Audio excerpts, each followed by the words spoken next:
hasil kerja kelompok kami, yang pertama adalah perilaku positif. Yang pertama itu tampak seperti yang pertama itu masuk tepat waktu dan tidak tampak seperti itu terlambat masuk kelas atau tidak masuk kelas. Dan kedua adalah mengucapkan salam. Yang itu yang tidak tampak seperti yaitu tidak mengucapkan salam. Yang ketiga adalah menyelesaikan tugas tepat waktu, tidak tampak seperti tidak mengumpulkan tugas. Dan yang kedua adalah perilaku menghormati orang lain. Yang pertama adalah menyalami guru jika bertemu, tidak tampak seperti yaitu tidak menyalami guru. Yang kedua adalah berbicara dengan sopan kepada teman, tidak tampak seperti berucap kata kasar kepada teman. Yang ketiga adalah mengembalikan barang yang dipinjam kepada pemiliknya, tidak tampak seperti tidak mengembalikan barang yang dipinjam. Assalamualaikum warahmatullahi wabarakatuh. Waalaikumsalam warahmatullahi wabarakatuh. Perkenalkan, saya ketua kelompok dari kelompok 1 ingin mempresentasikan tabel Y, yaitu terdengar, terlihat, dan perilaku yang akan dibacakan oleh penulis Tari Purnama. Terdengar 1. Bisakah saya pinjam pulpenmu? 2. Bisakah meminta tolong? 3. Terima kasih teman. 4. Assalamualaikum atau permisi. 5. Minta izin ke ibu. 6. Bisakah kerjasama? Dan 7 adalah tabik.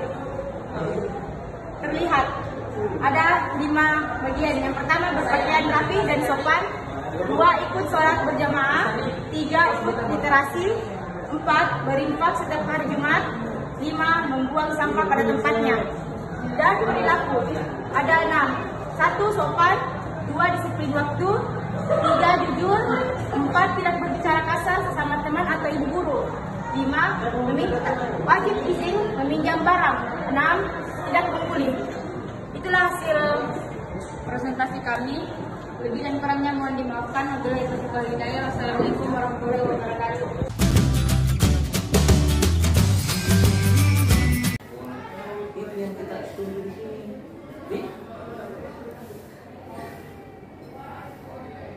Jadi selama ini memang tidak kita bilang ada yang pindah ke sini.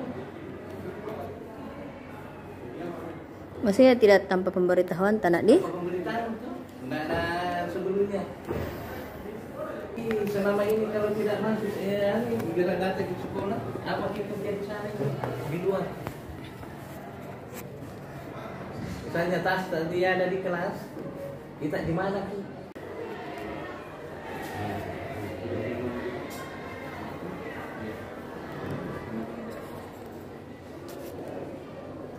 Bilang ke Pak Yusuf.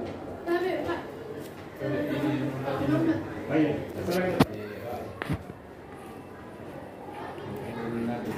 Apa itu selalu tidak masuk belajar di kantin?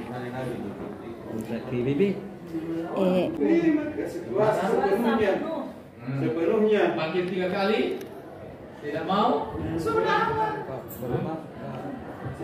Bisa ya. Kenapa? Dari mana? Dari Jawa, Pi. Enggak, seru poter. Ada yang namanya tanya-tanya. Bagusnya tahu adik, jadi itu cepat selesai. I know I would be nothing without you. So lean on me whenever you have to, my dearest friend. I love you more than I dilakukan oleh siswa sehingga siswa bisa kembali pada kelas mereka dengan karakter yang lebih baik. Proses ini biasa kita kenal dengan istilah restitusi. Nah, bagaimana restitusi? Bagaimana menciptakan kondisi bagi siswa untuk memperbaiki kesalahan yang telah mereka lakukan agar mereka bisa kembali pada kelas dengan karakter yang lebih baik. Mari kita dengarkan sajian materi restitusi yang akan disajikan oleh Ibu Bau Edar SPD MPD. Kepada Ibu Bau Edar dengan hormat disilakan.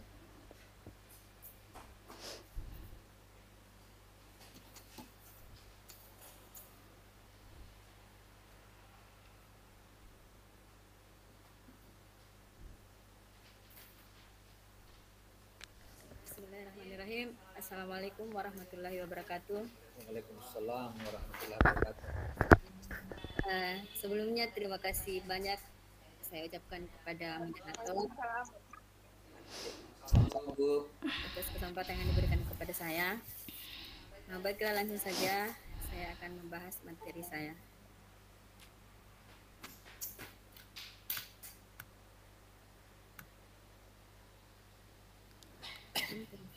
Sudah tampil layar saya kah? Belum. Ya. Silakan Ibu Boldar. Ya. Belum. Oke.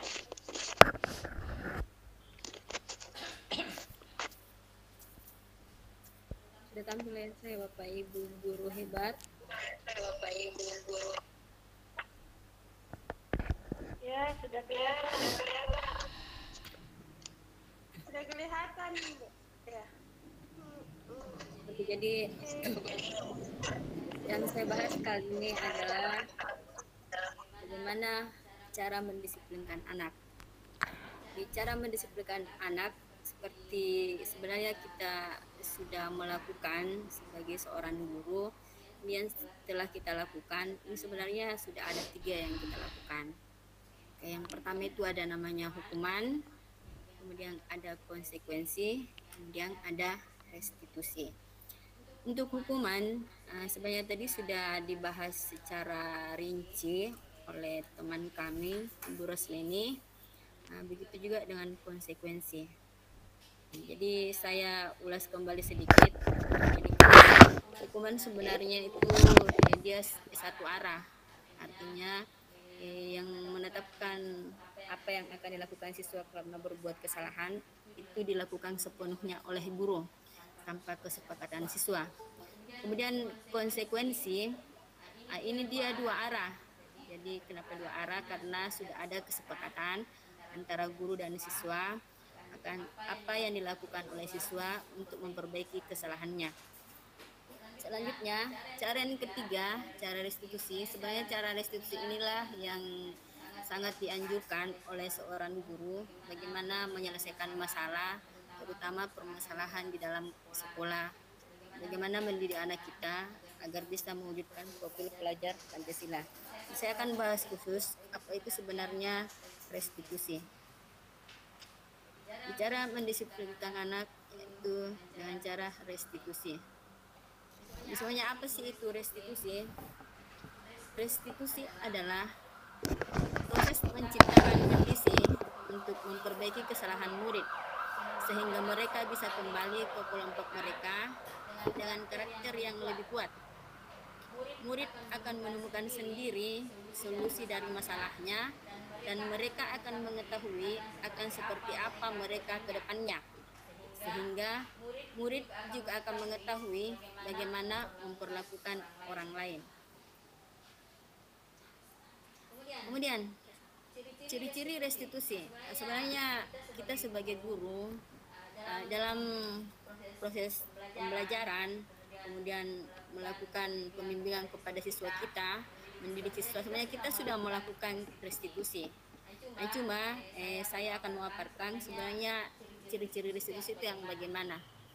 Yang pertama, bukan untuk menebus kesalahan, tapi belajar dari kesalahan. Kemudian yang kedua, memperbaiki hubungan. Sama juga sudah seperti biasa kita lakukan. Jadi misalnya kalau ada masalah di hubungan, misalnya ada 2 anak yang bermasalah, ya otomatis akan memperbaiki hubungan, dan saya yakin Bapak dan Ibu guru hebat sudah sering melakukannya. Kemudian yang ketiga, ini tawaran, dia bukan paksaan. Jadi sama tadi yang saya bilang bahwa hukuman itu sebenarnya kita memaksa siswa karena itu kan sepenuhnya dari guru atau aturan dari sekolah, dan siswa tidak bisa lagi menawar. Itu namanya hukuman. Kalau restitusi dia bukan paksaan, kita dia sifatnya tawaran. Kemudian yang keempat, menuntun untuk melihat ke dalam diri. Jadi restitusi di sini dia bisa menuntun siswa untuk melihat di dalam dirinya sebenarnya apa yang kurang di dalam diri saya, apa sebenarnya yang saya ingin perbaiki, dan bagaimana kedudukan saya sebagai orang kepada orang lain, dan apa yang saya harus lakukan untuk menghargai orang lain. Kemudian yang kelima, mencari kebutuhan dasar yang mendasari tindakan. Nah, jadi ini seperti yang dipaparkan tadi Ibu Irma Nirmayanti pemateri sebelumnya, bahwa sebenarnya restitusi itu apa, jika kita ingin menerapkan cara yang dianjurkan yaitu restitusi, maka kita harus mencari kebutuhan dasar dulu yang mendasari tindakan ini. Apa sih, kenapa anak ini melakukan, kebutuhan dasar apa sebenarnya yang kurang bagi dia. Untuk itu sebenarnya ada kuesioner, sebentar mungkin Ibu Irma akan bagikan. Nah, mungkin teman-teman bisa praktekkan nanti ke siswa-siswa jika ada yang ingin mengetahui kebutuhan dasar siswanya. Nah, seperti misalnya ada siswa yang bermasalah, bisa kita memberikan dulu kuesioner itu, dan kita akan bisa menyimpulkan bahwa ternyata kebutuhan dasar ini yang tidak terpenuhi, sehingga dia melakukan tindakan yang seperti ini. Kemudian yang keenam, dia fokus pada solusi, bukan pada akar permasalahan. Jadi seperti biasa yang kita lakukan, jangankan siapapun juga, yang biasanya guru itu selalu mencari dulu awal permasalahannya ini sebenarnya apa sih sehingga terjadi seperti ini. Nah, kalau restitusi dia tidak penting dulu bagaimana akar permasalahannya kita cari, cukup anak sendiri menyadari apa yang dia perbuat dan sebenarnya nilai kebajikan apa yang tidak ada di dalam dirinya, sehingga dia harus mencari sendiri bagaimana untuk memperbaiki masalah tersebut, atau dengan kata lain dia mencari solusi. Kemudian yang ketujuh, ciri-ciri restitusi yang ketujuh atau yang terakhir itu adalah solusi itu berasal dari murid sendiri. Jadi yang memberikan solusi, misalnya ada siswa yang bermasalah, kita tanya sendiri, bagaimana sih cara menyelesaikannya, bagaimana apa yang dia harus lakukan untuk memperbaiki masalahnya. Jadi dengan kata lain, solusi apa yang dia harus ambil untuk memperbaiki masalah tersebut. Oke, langkah-langkah restitusi. Ini ada 3 langkah di dalam melakukan restitusi. Yang pertama itu ada namanya menstabilkan identitas. Kemudian yang kedua ada namanya validasi tindakan yang salah. Yang ketiga adalah menanyakan keyakinan. Menstabilkan identitas di sini sebenarnya apa yang harus dilakukan guru pada saat di sini. Awalnya itu guru harus menanyakan dulu apa sih sebenarnya yang mereka perbuat dan apa sih sebenarnya alasannya mereka berbuat seperti itu. Dan setelah guru mendengarkan, guru kemudian memberikan informasi bahwa ternyata yang kamu lakukan itu wajar sebagai manusia seperti itu memang, dan Anda bisa lebih parah melakukan seperti itu, cuma Anda bisa tidak melakukan yang lebih parah. Itu sudah luar biasa, sudah menstabilkan identitas, artinya wajarlah manusia bertindak seperti itu. Kemudian yang kedua, validasi tindakan yang salah. Validasi tindakan yang salah di sini apa yang harus dilakukan sebagai guru? Ya, kita mengarahkan mereka supaya mereka sudah bisa menyadari bahwa ternyata apa yang diperbuat itu adalah salah. Nah, pada saat dia sudah menyadari apa yang dia perbuat itu salah, otomatis dia sudah tahu nilai-nilai kebajikan apa yang harus dia terapkan untuk siswanya, untuk dirinya. Maaf. Dan kemudian yang terakhir, menanyakan keyakinan. Menanyakan keyakinan di sini ya, setelah siswa mengetahui nilai-nilai kebajikan atau apa yang dilanggar atau apa yang harus sebenarnya dia lakukan, kita menanyakan sebenarnya bagaimana cara dia untuk menyelesaikan masalah atau memperbaiki masalah supaya tidak seperti ini. Jadi pada saat menanyakan keyakinan di sini, guru tidak boleh memberikan solusi. Siswa sendiri yang harus berpikir dan mencari solusi apa yang harus dia lakukan untuk menyelesaikan masalahnya. Dan pada saat dia sudah berpikir, otomatis kita sudah mengajar siswa kita untuk dia berpikir lebih dalam dan sendirinya akan menghasilkan nanti motivasi intrinsik. Kemudian terakhir, penerapan restitusi ini contohnya ya. Jadi ada segitiga restitusi. Misalnya ini menstabilkan identitas. Ini salah satunya yang harus kita lakukan. Setiap orang pernah melakukan kesalahan. Misalnya kata-kata yang kita ucapkan itu ini juga. Kamu bukan satu-satunya yang pernah melakukan seperti itu. Kemudian di validasi kebutuhan atau validasi tindakan yang salah, ini ada yang kita harus berikan pernyataan atau kita tanyakan ke siswa. Adakah cara yang lebih efektif untuk mendapatkan apa yang kamu butuhkan? Artinya setelah kita tahu kebutuhannya. Kemudian bisa juga kita mengatakan kamu tentu punya alasan untuk mengapa melakukan itu. Yang terakhir, menanyakan keyakinan. Nilai-nilai apa yang telah kita sepakati, kemudian kamu ingin menjadi orang yang seperti apa. Oke, untuk materi saya hari ini sampai di sini, dan selanjutnya saya akan kembalikan ke moderator. Ya. Terima kasih banyak Ibu Bau Eda.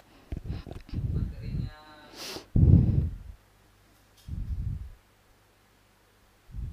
cukup menarik bagi kita semua. Bapak Ibu